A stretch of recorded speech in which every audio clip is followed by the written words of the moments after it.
What is good, people? Satsuki the Savage here, and today I'm going to be reviewing Quintessential Quintuplets, Chapter 118. We are 4 chapters away from the end of the series, and although it started to feel like we were nearing the end with earlier chapters, right now it doesn't even feel like we are that close to the end. I just can't believe it still. But what transpired in this chapter, it's not that much to talk about. And I'm going to talk about the last chapter as well, but it seems like Yotsuba is talking to her sisters in order of birth, all right? Because even though we didn't formally have a talk with Itsuki, we kind of talked to her. So if you want to count that, okay. We had a whole chapter dedicated to Miku, and these last 2 chapters have been Nino-centric. So I guess the last sister we're going to talk to is Ichigo. And it's crazy because although people may think that Nino is the most difficult quintuplet to talk to, I think it might be Ichigo when it comes to Futaro, all right? Because Nino is difficult. She wears her heart on the sleeve, and I'll talk more about that. But the links Ichigo went through to try to get with Futaro, I mean, so Ichigo may be the most difficult to talk to in this situation. Although her talk with Futaro would say otherwise, because she seemed upbeat about it. She was still flirty like how she's always is. She was pretty normal when she was talking to Futaro. But what matters is her relationship with Yotsuba. So when those 2 talk, we'll see what happened, what comes out of that. Because all the quintuplets right now have been expressing their emotions, and they've been putting it out on the table. Miku has expressed her disappointment. Itsuki was trying to struggle. She was struggling to figure out what her feelings were with Futaro, and Nino went as far as to say that she was going to disown Yotsuba earlier, and I'll talk more about that again. So we just had to see what Ichika is going to feel when Yotsuba talks to her, or if it happens, but I'm expecting that to happen. But when it comes to Nino, okay, with the whole disowning your sister thing, when that chapter rolled out, people overreacted, and it surprised me because if you knew anything about Nino's character, if you've been paying attention, Nino has been the person who cares the most about the relationships between her sister. The problem with Ichigo and the problem I had with her is that she disregarded her relationship with her sister to get with Futaro, okay? With Nino, she was the one who was so adverse to Futaro infiltrating their ranks, or she was so against him because she felt that he was going to mess up their relationship.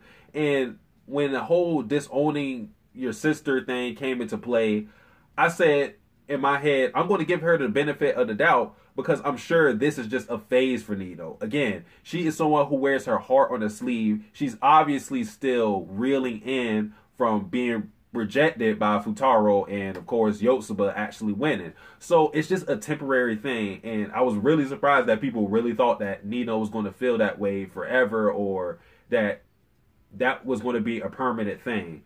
So in this chapter, we see that's not the case. It's just that she has to get over it, just like how Miku has to get over her disappointment.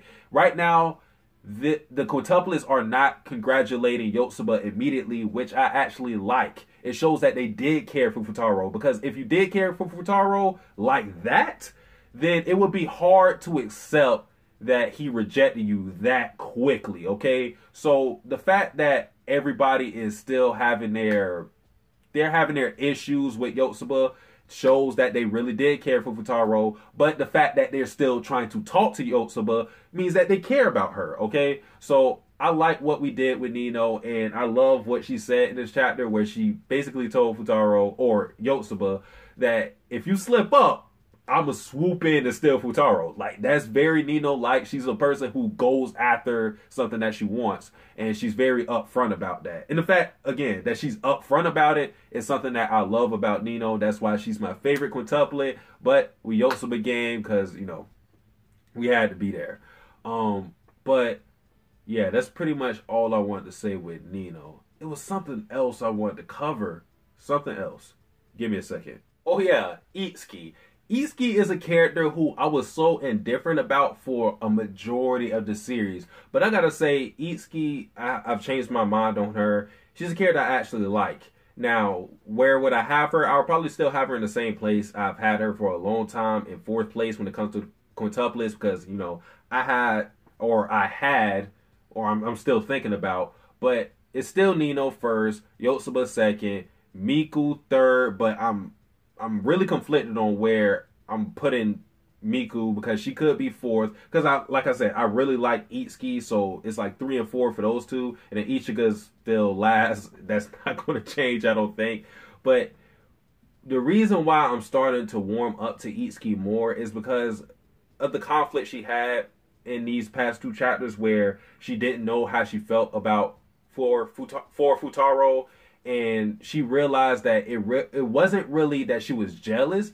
It was more so that she was scared of what would happen with her sisters with this whole revelation of Yotsuba and Futaro being together. So that shows that she really cares about her sisters. So I like that. And you've seen her giving advice to some middle schooler, which was weird because the teacher, Shimonda, whatever her name is, you know, the girl with the cat eyes, okay? She couldn't give love advice, but she asked Itsuki, a high schooler, too? I mean, you know, like, come on, you got to do better. You're an adult. Like, do better, all right? I guess she figured that Itsuki could talk down to the kids since they're closer to the same age or whatever, they can relate more. But that was just like, nigga, you call it reinforcement? Your reinforcements is a high schooler? All right. But yeah, I really like Itsuki. She seems a lot more mature. A lot more mature. So yeah, that was pretty much everything I want to talk about with these past 2 chapters. I wonder if the next chapter is going to be the end of this whole the present time, and if we're going to go to the wedding, because I'm hoping that the wedding is going to be 3 to or 2 to 3 chapters, because I don't want the wedding just to be 1 chapter, but it could happen since we've been getting the wedding sporadically throughout. We've been getting flash forwards throughout the series, so it could happen in just 1 chapter. But I kind of want to have the chapter, the wedding, and I want to see the aftermath, if that's a possibility, or if Negi Haruba wants to make a continuation of the series, which I wouldn't really want to see, at least not for too long. It's not this length, okay? But he could do something where we see the quintuplets in their college days, see them working, see Ichiga as a real popular, successful actor. He could do something like that, but you know, time will tell. But guys, that is it for this review. If you enjoyed this video, like, comment, subscribe. Satsuki the Savage, out. Am I dying to live, or am I living to die? Living a lie, with my hands stressed out. See, I'm stressed about being a best.